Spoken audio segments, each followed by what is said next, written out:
తను నువ్వు మ్యాటర్ చెప్పు. నేను ఆల్రెడీ పేషెంట్ కాల్లో ఉన్నా. మనోహర్ కొడితే నువ్వు కొట్టు, లేకపోతే కొట్టించుకో. ఇంకోసారి నేను ఆ మధ్యలో దూరం.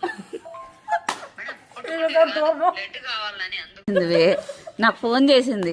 ఏమని చేసింది? నేను లిఫ్ట్ చేయట్లా, పేషెంట్స్ కాల్స్ కంటిన్యూగా ఉన్నాయి. ఏంటివే అని చెప్పేసి అన్న, అదిగో గొడవ కావాలంటే కొట్టించుకో, డైరెక్ట్గా ఇట్లా అన్నా, కొట్టుతున్నాడా కొట్టించుకో, లేకపోతే నువ్వే కొట్టు, మా పొద్దున్న చూసుకుందాం అని చెప్పేసి పెట్టేసినాను. ఆ వాయిస్ మెసేజ్ చేసింది, నాకు రక్తం కావాలి దానికి కాదు అనింది. దీని జీవితం అంతా రక్తం తాగడానికి, బ్లడ్ కావాలి అర్జెంటుగా అనింది. ఇప్పుడు నాది తాగుతావా అని అనుకున్నా నేను. బ్లౌజా? ఆ తర్వాత చెప్పింది చిన్న పాపకు బ్లడ్ కావాలని. బ్లడ్ తాగి తాగి తాగి అడగడం కూడా చేత కావట్లేదు దానికి.